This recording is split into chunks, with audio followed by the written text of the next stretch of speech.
एक समय की बात है जब एक व्यक्ति अपने घर के बाहर बैठा मन ही मन कुछ सोच रहा था कि उसके सामने तभी भगवान प्रकट हुए। भगवान को अपने समक्ष देखकर उस व्यक्ति ने भगवान से एक प्रश्न किया कि मुझे जिंदगी में अनेक असफलताएं मिली है, अब मैं थक चुका हूँ, निराश हो चुका हूँ। हे भगवान, क्या मेरे जीवन का कोई महत्व नहीं है? क्या मेरा जीवन व्यर्थ है? मुझे बताओ कि मेरे इस जीवन का क्या महत्व है? व्यक्ति के इन प्रश्न को पूछने के बाद भगवान ने उस व्यक्ति को एक नीले रंग का चमकदार पत्थर दिया और कहा, जाओ और इस पत्थर की कीमत पता करो। जब तुम इस पत्थर की कीमत का पता कर लोगे तो तुम्हें पता चल जाएगा कि तुम्हारे जीवन का क्या महत्व है। लेकिन एक बात याद रहे, इस पत्थर को बेचना नहीं है। इसके बाद वह व्यक्ति भगवान के कहे अनुसार उस पत्थर की कीमत पता करने के लिए निकलता है। व्यक्ति उस नीले चमकदार पत्थर को लेकर सबसे पहले एक फल वाले के पास जाता है और कहता है, भाई ये पत्थर कितने का खरीदोगे? फल वाला उस पत्थर को ध्यान से देखने के बाद कहता है, भाई साहब, आप 10 आम ले जाओ और ये पत्थर मुझे दे दो। जैसा कि भगवान ने पत्थर को बेचने के लिए मना किया था, उस व्यक्ति ने कहा, नहीं, मैं ये पत्थर नहीं बेच सकता, मुझे माफ करना। फिर वह व्यक्ति एक सब्जी वाले के पास जाता है। सब्जी वाले से बोलता है, भाई ये पत्थर कितने का खरीदोगे?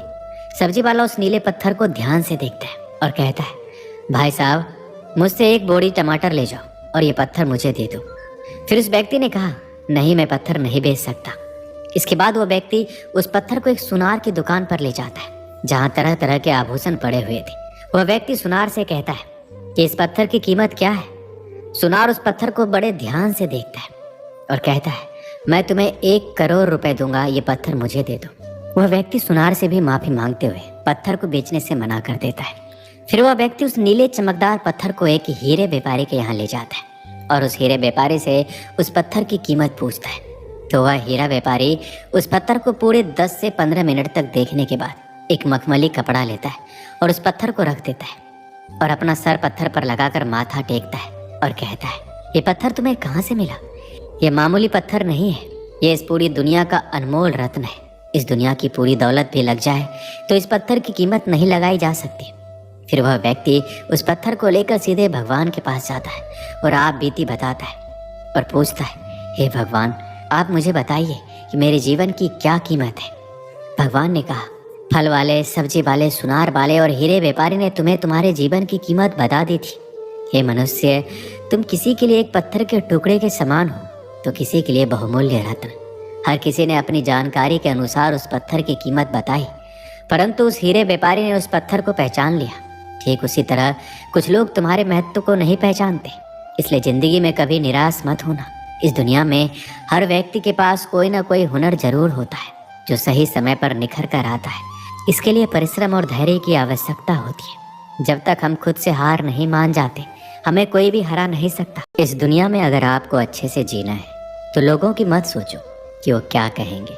लोगों का काम है कहना। आप निर्भीक होकर अपना काम करते रहें और अपने लक्ष्य के प्रति एकाग्रित होकर आगे बढ़ते रहिए। पहले लोग आप पर हंसेंगे, पागल कहेंगे, बाद में धीरे धीरे आपको मानने लगेंगे और आखिर में आप उसके प्रेरणा हो जाएंगे। यार, मेरी तो किस्मत ही खराब है, मैं तो कर ही नहीं सकता, ऐसा विचार मन से निकाल दो।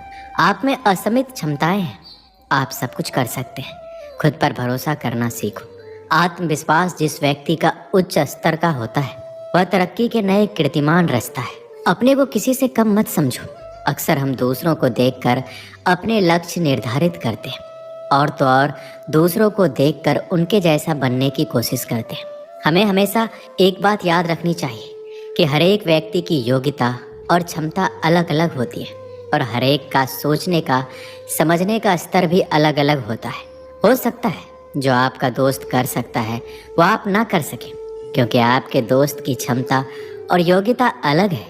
अगर आपको भी अपने दोस्त जैसी गतिविधि करनी है तो अपने अंदर आपको उन क्षमताओं का विकास करना होगा। अक्सर हम लोग चिंता में इतना डूब जाते हैं कि जीना ही भूल जाते हैं, पर हमें चिंता नहीं, चिंतन करना चाहिए। ज़्यादा चिंता चिता समान होती है। हमें ये सोचना चाहिए कि हम समस्या का निवारण कैसे कर सकते हैं। दोस्तों, रोते हुए इंसान अच्छा नहीं लगता। रोना कमज़ोर लोगों की निशानी होती है। चेहरे पर मुस्कान होना चाहिए।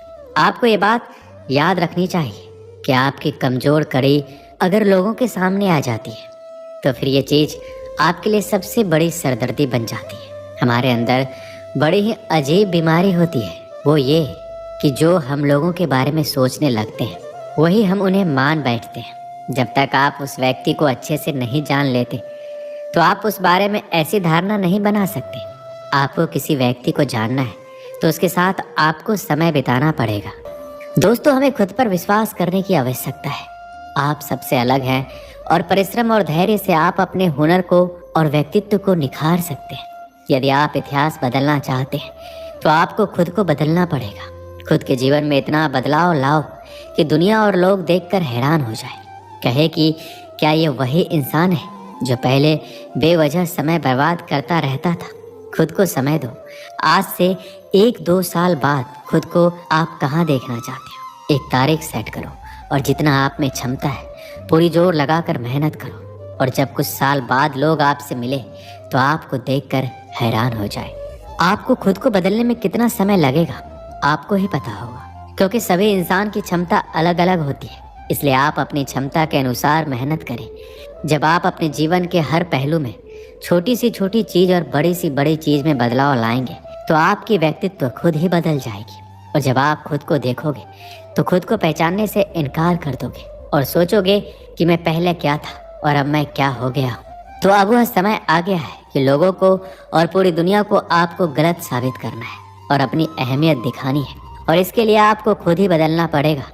ये बिल्कुल मायने नहीं रखता कि आपने अभी तक अपने जीवन में क्या किया था, आपने अभी तक अपने जीवन में कितनी असफलताएं देखी।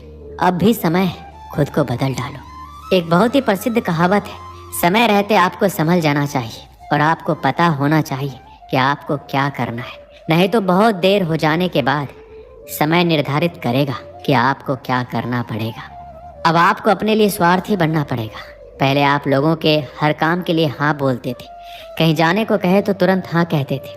इन आदतों को अब बदलना पड़ेगा। अब वक्त आ चुका है ये सभी चीज़ बदलने का और खुद के बारे में सोचने का। अपने कैरियर के बारे में सोचो, अपने भविष्य के बारे में।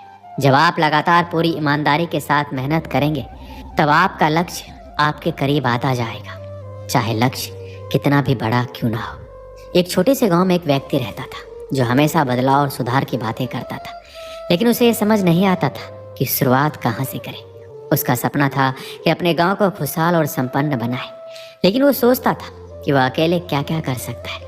एक दिन वह तालाब के किनारे बैठा था। उसने देखा कि तालाब में एक एक बूंद पानी टपक रहा था और धीरे धीरे तालाब का स्तर बढ़ रहा था।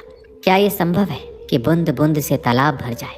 ये सवाल उसके मन में गूंजता रहा। उसने उसी दिन फैसला किया कि वह छोटे छोटे कदम उठाकर अपने सपनों की ओर बढ़ेगा। सबसे पहले उसने अपने घर को साफ सुथरा रखा। उसके बाद उसने गांव में गली में झाड़ू लगाना शुरू किया।